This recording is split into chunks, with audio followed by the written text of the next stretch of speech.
Hi, my name is Lara. I am the broker here at Skyline Realty Group in LA, and just like all of you, I love watching funny videos online. And there's one video that I've been watching a lot lately that's been pretty funny. I've been sharing it with most of my guy friends, and in the spirit of funny videos that are online, here's mine about what's going on in the LA real estate market. We're just going to call this the crazy hot LA real estate matrix. So on the crazy hot LA real estate matrix, you have, I think, two very important places to start. That is your price versus your wants and your needs.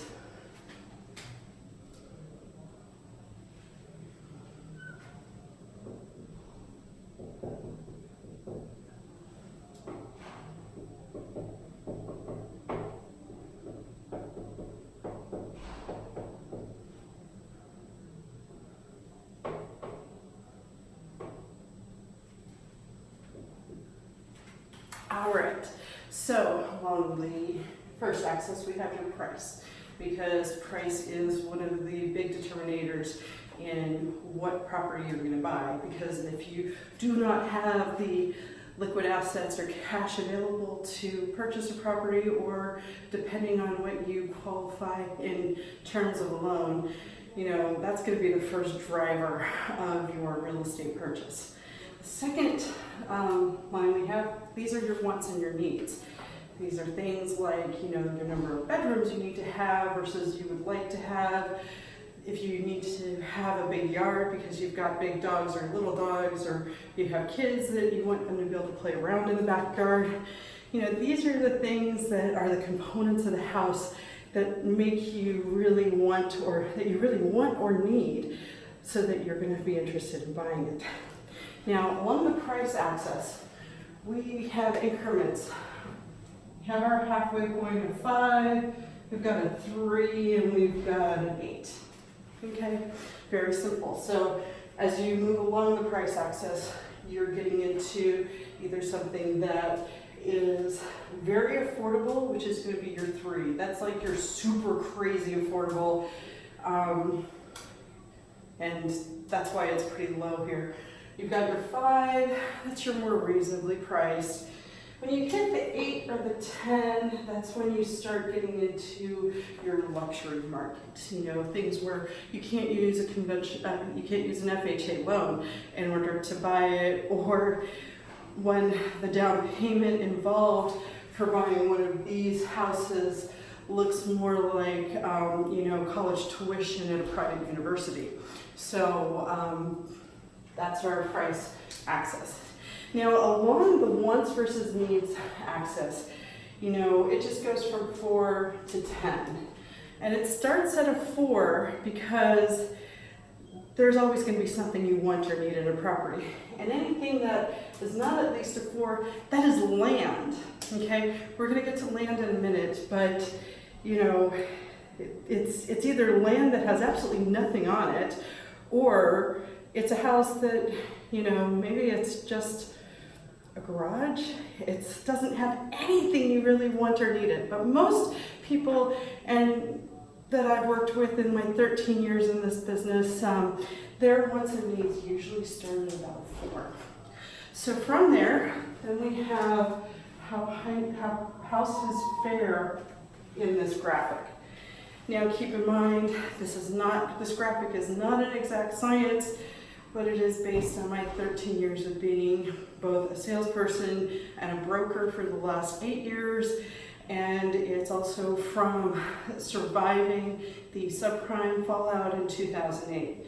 So just keep in mind, nothing scientific about this, but it is based on, I like to think, a lot of experience. So there are some parameters to think of. Let's create some more divisions here. So first line of dividing is your 5. Remember, these are the houses that are super affordable, and then we get into the houses that are not reasonably priced, and your down payment looks like a high-end luxury car instead of actually putting it into a house. Then we also have another divider here at the 8 mark. Okay, once again, this is going to be your luxury market area.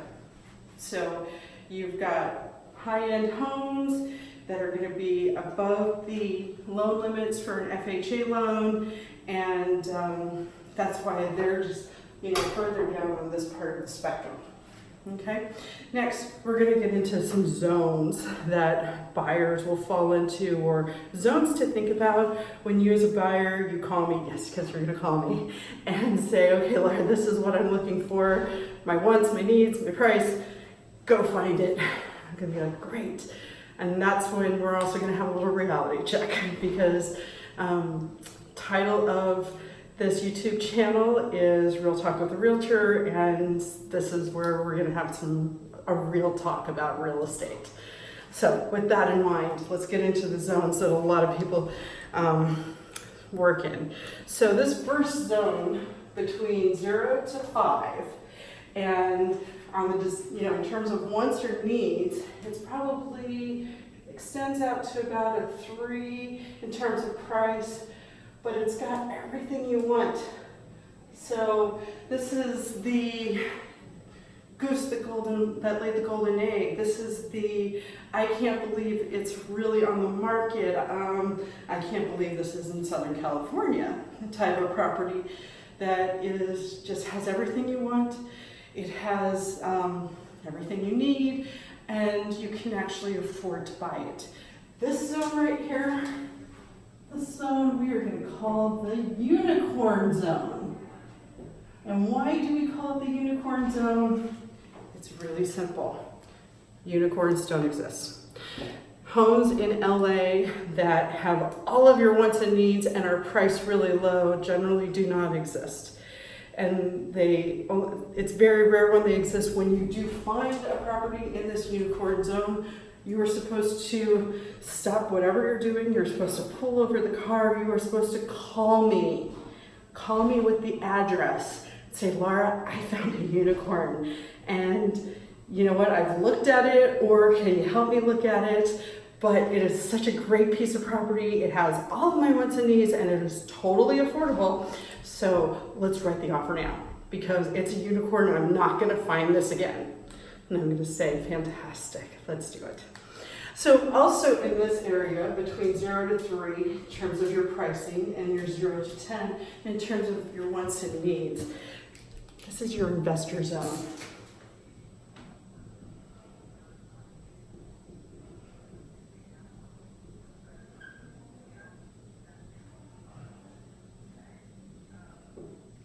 Okay, the reason why this is in the investor zone is because investors have a much different set of criteria that they work with when they're buying properties. They don't have an emotional connection to it, but if the numbers look right and they can have a high return on investment, then they're going to go after it. Investors traditionally like to stay under about the $750,000 price point, and they will look at properties and they will buy up properties that have very little desirability, meaning they're only about a 4. Now, some investors, they'll also buy land, but they're not going to buy land as much because land has other challenges with it, such as the holding times for getting plans and permits approved. There's costs involved when you're having to wait 6 to 12 months before you can start building on a property. So, this is your investor zone. Now, investors are also mainly in the unicorn zone because they have an army of number crunchers that are doing nothing but looking at properties. They are looking at things that are either on market and just have come on the market, and they are very low in price, but they have all of the basics that are needed in what that investor is looking for. So that could be anything from just, there's been fire damage, and but the bones are still pretty good. So higher desirability, but very low price because of the fire damage or because the property can only be purchased with cash. So investors, they play in the unicorn zone. It doesn't mean you can't either, and I'll address that in another video. But you just have to keep in mind this is your investor zone in terms of the LA real estate market. Now, we go up to this 8 mark. Now, there are 2 sides to the 8 mark, and we're gonna separate them a little, so just, bear with me here. Anywhere between a 5 and an 8. This is the right and offer now zone. This is where the property is reasonably priced. It has enough of your wants and needs, and you cannot imagine letting go of it, and you don't want to let go of it. And this is another situation where if I am not out showing you the property, but it's because you trust me and you love me because everybody loves me, and you want to work with me because you know that I know the processes of how things work very well. This is the area where you are going to call me and say, Lara, we need to write this offer now. I do not care if you're out walking Kirby and Honey. I do not care if your date from Saturday night finally called you back. We need to write this offer now. And I'm going to say, okay, no problem, let's write this offer. So this is your write an offer now zone. Now this last column here, this actually gets divided into 3 areas. So I'm going to put up the 3 areas and then we're going to talk about them.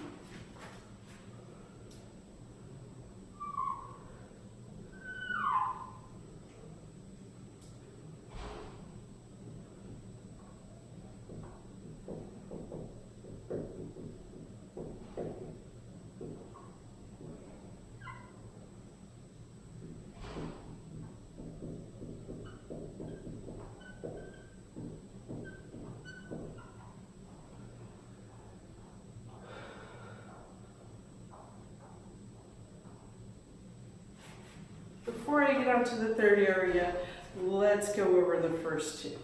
So the first area you have, these are your trophy homes. These are homes that have all of your wants and needs, but they are super duper expensive. So properties that fall in this part of the matrix, these are your trophy houses. These are going to be properties that are going to be probably about, $2 million and up. These are properties you're seeing on the $1 million listing shows. These are properties that I call them the trophy houses because, let's face it, everybody wants them, right? But not everybody can have them. And unfortunately, not everybody gets to have these houses is because people that are buying the trophy houses, the homes that are $1 million listing LA, these are people who are, they're entrepreneurs. They are small business owners that crack the code of success very early. They are, what else? They're internet influencers, internet celebrities. These are people with tech money. These are people that it's silly money actually. So, those are the people that are buying these homes that are not only ridiculously priced, but they do have all the wants and needs. So we love those kinds of people. They're usually very easy to work with, that's kind of where that trophy house $1 million listing TV show kind of property fits into my matrix. The next area we have, this is the stalking zone. Okay, I understand stalking has historically had a really bad connotation, although is it stalking or is it true love? I'm still very fuzzy on this. But the point is that these are homes that you've fallen in love with. You can see your life unfold in it. You know that it's going to make your family really happy, but it's a little expensive. It's a little pricey. It's a little bit out of your comfort zone in just terms of, how much you want to spend on a house. So instead, what we do is we stock the property. We stock the property because we're waiting to see if it's going to move into the write an offer zone now, write an offer now zone. And these are houses that are just, like I said, you stock them. You sign up for Zillow alerts. You sign up for Trulia alerts. You are texting me, your agent, as your buyer. You're texting me every day saying, Lara, has there been a price reduction yet? Lara, what's going on with this today? Have you talked to the agent yet? Are they willing to, is the seller going to accept less? These are your stocking zone properties. Nothing wrong with them, but just the stocking zone does require a little bit more patience because it just does. You know, you have to sometimes wait for those amazing things that are, those amazing properties to move over to the write an offer now zone. Now this last zone that I have not filled in, it's very simple. This is the do not buy it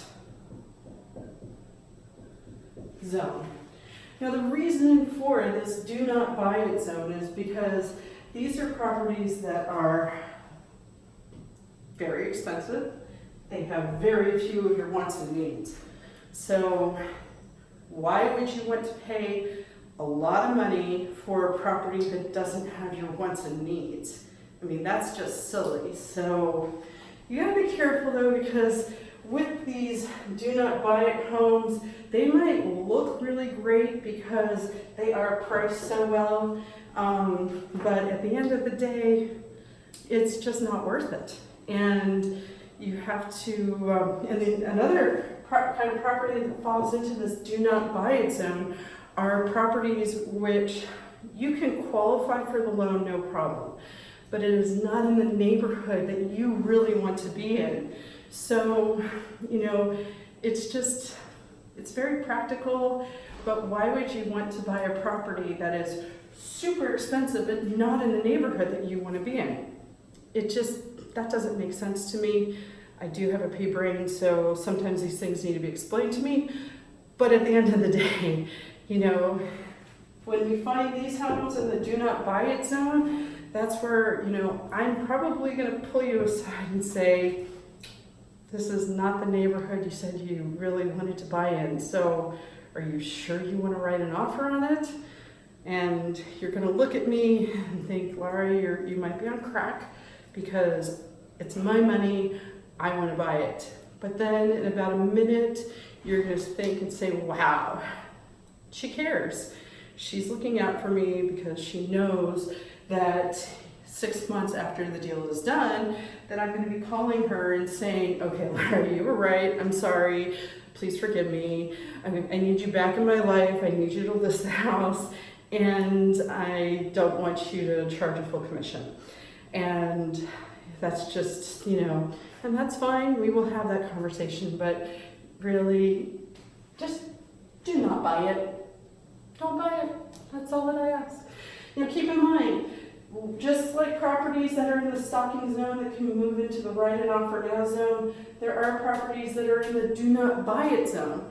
And those properties, they can also be very fluid and they can move into the write an offer now zone because even though the wants and needs are not there, the price has gone down and it suddenly gets into this nice sweet spot.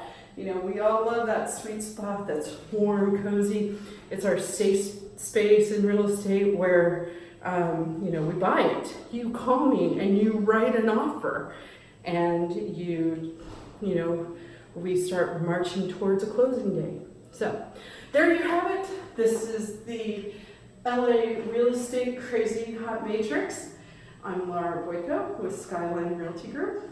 Please subscribe to this channel. Please follow me on some of my other social media accounts. And just remember, when you get into this zone, call me.